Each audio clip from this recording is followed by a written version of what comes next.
नमस्कार. निवेदक विठ्ठल पवार या माझ्या यूट्यूब चॅनलमध्ये आपल्या सर्वांचं सहर्ष स्वागत. श्री विश्वकर्मा यांच्या जयंतीच्या कार्यक्रमाचं सूत्रसंचालन व त्या कार्यक्रमाप्रसंगी भाषण कसे करावे याबद्दलचाच आजचा व्हिडिओ आहे. निवेदक विठ्ठल पवार या यूट्यूब चॅनलवर जर आपण नवीन असाल तर माझ्या यूट्यूब चॅनलला सबस्क्राईब करायला विसरू नका आणि व्हिडिओ आवडल्यास लाईक करा, शेअर करा आणि कमेंट्स करायला विसरू नका. चला तर पाहूया विश्वकर्मा यांच्या जयंतीचं सुंदर भाषण आणि प्रभावी सूत्रसंचालन. श्री विश्वकर्मा जयंतीसाठी विस्तृत व प्रभावी सूत्रसंचालन व भाषण या ठिकाणी सादर करत आहे. यामध्ये तपशीलवार माहिती, अर्थपूर्ण चारोळ्या आणि प्रत्येक टप्प्याचं सखोल विवेचन या व्हिडिओच्या माध्यमातून दिले आहे. प्रथमतः आपण पाहणार आहोत विश्वकर्मा यांच्या जयंतीचं हे भाषण.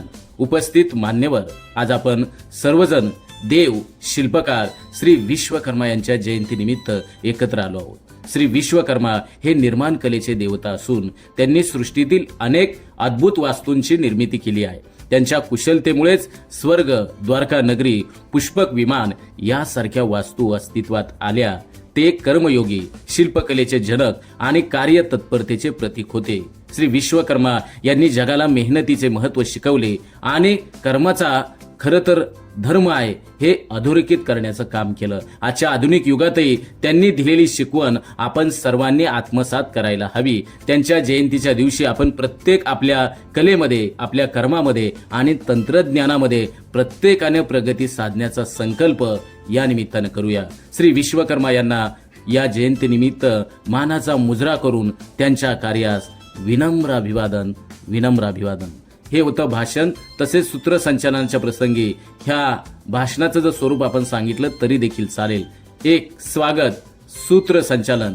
प्रेरणेचा स्रोत, कष्टाला साजरे करणारा विश्वाचा शिल्पकार विश्वकर्मा देव आपल्या कर्तृत्वाला दिला आकार. त्यांनी त्यांच्या आठवणींनी आज भारावलंय माझं मन.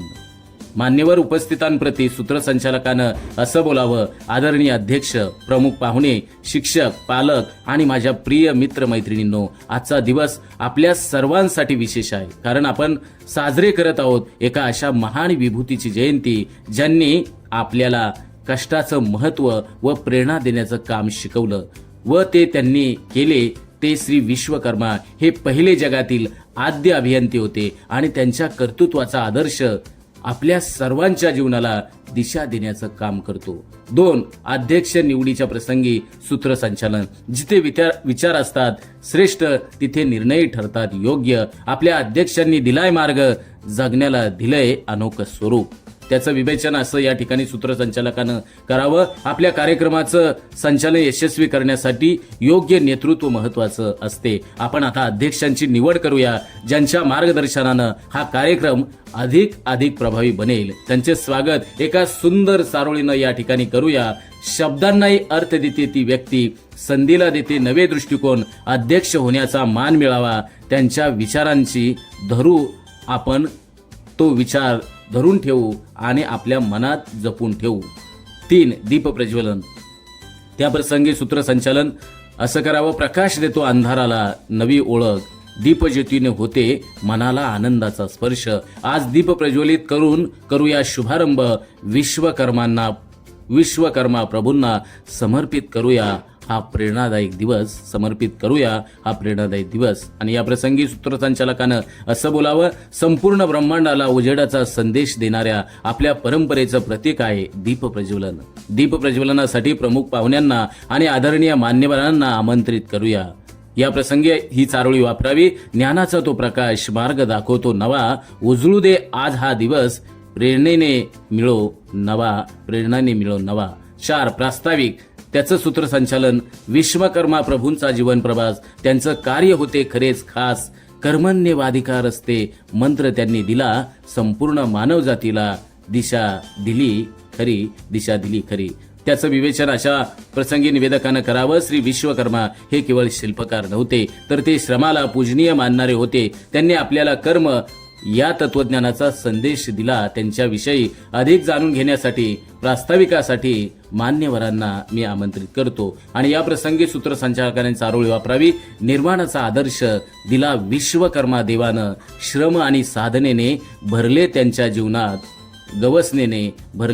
जीवनात गवसनेने 5. सत्कार व सन्मान, त्याचं सूत्रसंचालन. सन्मान हा असतो व्यक्तीच्या योगदानाचा, त्याला मिळतो योग्य प्रतिसाद, कृतज्ञतेचा. आज सन्मान करूया त्यांचा, ज्यांनी आपले जीवन समृद्ध केले प्रेरणेच्या रूपानं. आणि या प्रसंगी सूत्रसंचालकानं बोलावं, आपल्या कार्यक्रमाचे खरे हिरो म्हणजे मान्यवर पाहुणे. आज त्यांच्यावरील प्रेम व सन्मान या सत्काराच्या माध्यमातून व्यक्त करूया. आणि अशा प्रसंगी सूत्रसंचालकाने ही चारोळी वापरावी. थोरवी आहे त्या कष्टांच्या हातात, ज्यांनी निर्माण केले सुंदर या जगात, त्यांच्या स्मरणार्थ करूया मान्यवरांचा सन्मान. स्नेहाच्या फुलांनी भरूया आपले गगन. 6. विद्यार्थी मनोगत. त्या प्रसंगी सूत्रसंचालन. तरुणाईचा आवाज आज देईल प्रेरणेचा संदेश. विश्वकर्मा प्रभूंच्या कार्याने मिळतो नवा सुरेख प्रकाश. विद्यार्थ्यांच्या विचारांमध्ये आहे उद्याचा भारत, त्यांचा उत्साह आणि प्रेरणा आपल्याला करेल समृद्ध. या प्रसंगी सूत्रसंचालकाने हे विवेचन करावं, विद्यार्थी ही समाजाची खरी ताकद आहे. त्यांचे विचार ऐकण्यासाठी मंचावर विद्यार्थ्यांना आमंत्रित करू. तरुणाईचे हे विचार घडवतील उद्याचे संसार. आज त्यांचा उत्साह आम्हा सर्वांना देईल नवा प्रकाश. 7. अध्यक्षांच्या मार्गदर्शनाप्रसंगी सूत्रसंचालकानं हे बोलावं, ज्ञानाचा सागर, प्रेरणेचा झरा. अध्यक्षांच्या शब्दांनी उघडेल नवा सहारा. त्यांचे मार्गदर्शन होईल आपले धन. विश्वकर्मा प्रभूंच्या आदर्शांनी मिळेल नवजीवन. विवेचन. या प्रसंगी असं करावं, अध्यक्षांच्या अनुभवाचे बोल हे प्रेरणादायी असतात. त्यांच्या मार्गदर्शनातून आपण नवीन विचारांची प्रगती करूया. या प्रसंगी चारोळी वापरावी. त्यांच्या शब्दात असतो नवा प्रकाश, त्यांचे मार्गदर्शन करते काळजाचा ठसा. आज अध्यक्षांचे बोल ऐकून घडू जीवनाला नव्या वाटेचा ध्यास. 8. आभार प्रदर्शन. त्या प्रसंगी सूत्रसंचालन असं करावं, कृतज्ञतेच्या भावनेनं सजलेला हा क्षण. सर्वांचा आभार मानून करू समारोपाचा मंत्र. मान्यवरांच्या योगदानासाठी करतो कृतज्ञतेचा स्वीकार. कार्यक्रमाच्या यशस्वीतेला समर्पित आहे हा अपार. त्या प्रसंगी हे विवेचन करावं, कार्यक्रमात उपस्थित सर्व मान्यवर, विद्यार्थी, शिक्षक आणि इतर सहकाऱ्यांचे आभार मानून कार्यक्रमाची सांगता करूया. आणि या प्रसंगी सूत्रसंचालकाने चारोळी वापरावी, मनापासून मानतो आभार, या क्षणांनी दिला सुंदर अनुभवाचा भार. आम्ही नतमस्तक कृतज्ञतेने कार्यक्रम हो पुन्हा तुमच्या सहकार्यातून. 9. समारोप. या प्रसंगी सूत्रसंचालन असं करावं, श्रीमंत विचार, प्रेरणेचा ठसा. विश्वकर्मा प्रभूंच्या स्मृतीनं सजला कार्यक्रमाचा. प्रत्येक शब्द, प्रत्येक कृती घेऊन जाऊया आपण प्रेरणादायीच्या या चढाओढीत. त्या प्रसंगी असं विवेचन करावं, समारोपाच्या या क्षणी प्रेरणा आणि ऊर्जेने भारावून पुढे जाण्याचा संकल्प या कार्यक्रमाप्रसंगी करूया. आणि यावेळी चारोळी अशी वापरावी, समारोपाचा हा सुंदर क्षण घेऊन जाऊया प्रेरणेचा धन. पुन्हा भेटूया अशाच एका दिवशी विश्वकर्मा प्रभूंच्या स्मृतीने सजलेल्या दिनी. आमच्या चॅनलवर नवीन असाल तर सबस्क्राईब बटनावर क्लिक करा आणि बेल आयकॉन प्रेस करा.